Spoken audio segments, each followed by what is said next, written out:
menos T0S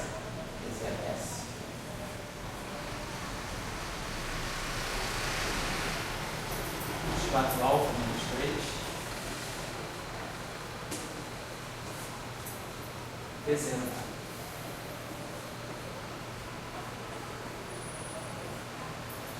menos raiz 3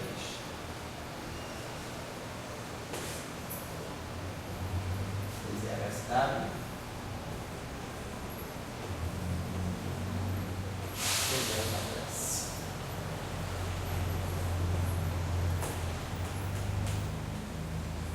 Então, essa expressão do O menos 1 após a nossa inversão.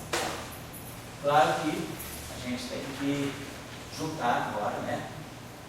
Já pode abrir a expressão e expressar tudo isso aí em função de mini e capa. Eu vou fazer isso no próximo encontro. Eu vou precisar de mais um encontro de 1h30, porque tem muita coisa para falar. Muita coisa assim, detalhe técnico, sim, mas eu tenho limitação de transporte hoje. Eu vou até pouco eu marco com vocês, quem puder ficar aí no próximo encontro, a gente tem que terminar. Mas a ideia é essa. Então, a gente, com isso, basicamente, a gente gerou uma expressão, não discutindo o propagador do gráfico, só todo o problema agora foi algébrico. Foi reduzir a equação, o lagrangiano para os P2, a essa forma após o gate fixo. E aí chegamos a essa expressão. Claro que agora, essa expressão a gente vai reconduzir esses P2, P1, P0S em função dos tetas e dos ômegas e em função dos zeros, para obter a expressão mais limpa possível.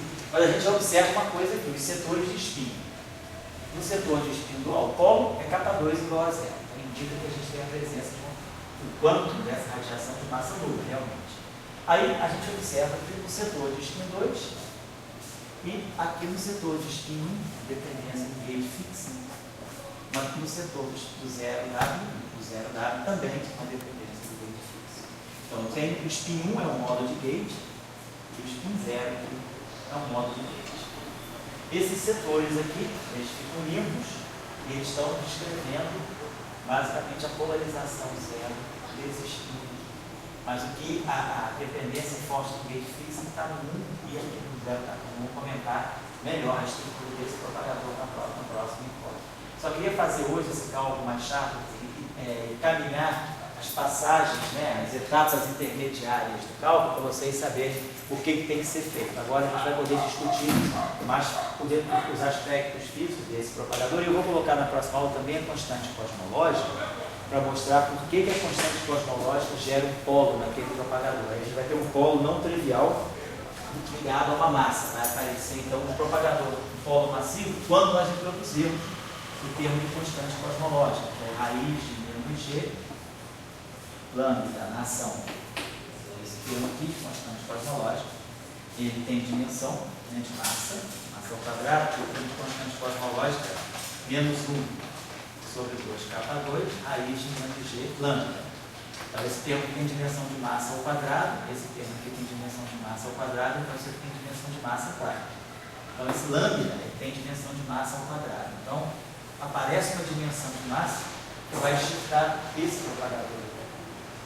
Vai ter um polo, provavelmente um polo do tipo lambda 2. Lambda tem dimensão de massa ao quadrado. Então, a gente vai ver isso na próxima aula. A introdução do polo massivo devido à constante cosmológica. Mas o mais interessante vai ser a gente discutir um pouco mais em detalhe o propagador do grávido, né, que vai sair basicamente daqui. A expressão que dá o propagador do grávido está pronta, é esse verso. Agora é só trabalhar um pouquinho mais essa expressão para colocar numa forma apresentável para a gente fazer a discussão. Então, isso vai mostrando para a gente que a nossa construção lá desde o início, que é uma construção de Young-Mills da gravitação, a gente fez todo um esforço para mostrar os graus de liberdade, tem graus de liberdade que nem sempre aparecem. Então a proposta de Einstein-Hilbert é uma proposta mais limitada da gravitação, é uma proposta em que a parte ligada à conexão do spin, vários graus de liberdade são aniquilados, né, pela própria equação de movimento. A torção é zero. Então a gente vê que esse lagrangiano ele é feito para dar propagação apenas para o setor da métrica, como se o lagrangiano, a gravitação vem de duas fontes, a gravitação vem da Filbin, que é a métrica, e da conexão de spin. A proposta de Einstein Hilbert, então, é uma proposta que ela excita apenas os graus de liberdade da métrica. Ela deixa os graus de liberdade da conexão de spin adormecidos, congelados, ou seja, deixa a torção zerada, a torção é trivial.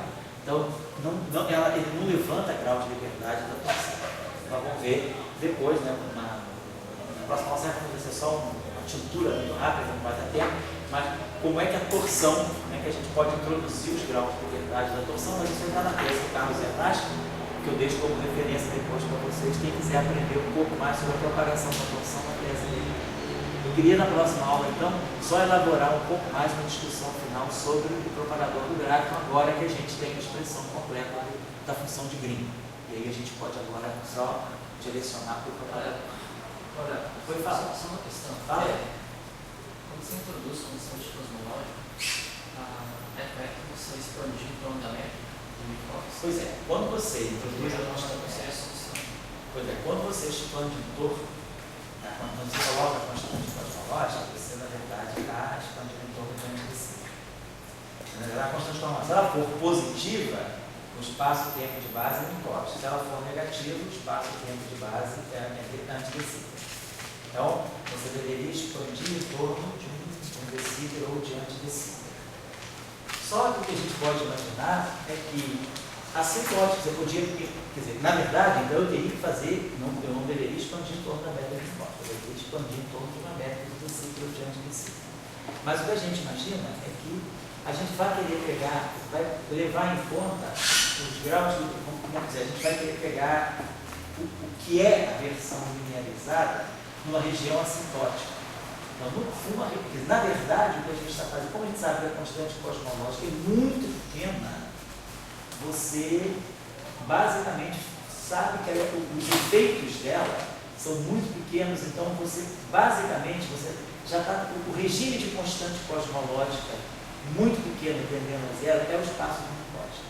Então, quando você coloca a constante cosmológica e continua a expandir em torno do espaço de micrótico, é porque você sabe que a constante cosmológica é muito pequena e você, então, está expandindo assintoticamente o espaço de antidecíter, já é o espaço de micrótico.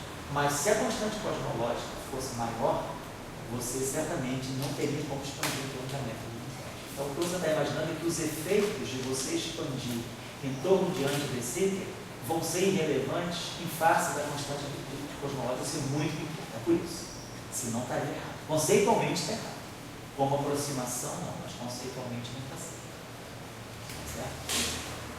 Essa discussão é interessante. Eu vou trazer uma referência, já que você levantou essa questão, eu vou trazer uma referência do Gibbons, que é um cara que entende bem disso, em que ele discute a questão da estabilidade das soluções para uma método de antidecíter. Então, até que ponto você tem que perturbar em torno de antidecíter e até que ponto você pode perturbar em torno de micrótico. Claro, para campos gravitacionais muito intensos, não daria para perturbar em torno de micrótico, mas só que campo gravitacional muito intenso, você já não está mais falando, já não pode mais falar perturbativamente. A gente está imaginando que você está no regime perturbativo do campo gravitacional. Então, você está imaginando que você está numa região de campo gravitacional realmente fraco.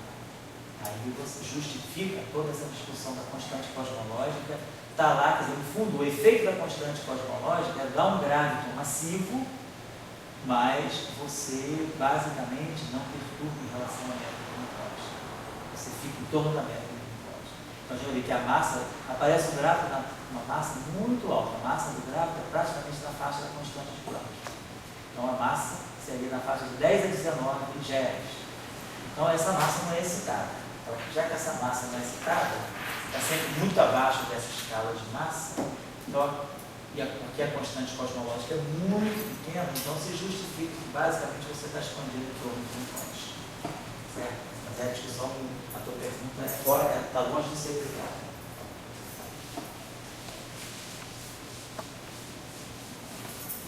Beleza, então despeço aí de vocês. Léo viaja amanhã, bom Natal, boa viagem. Itararé, viaja hoje? Hoje Já sai daqui a pouco. Daqui a pouco. Não é, José? Você deve ficar por aqui do Rio? Sim. Está com o namorado aqui, né? Viagem.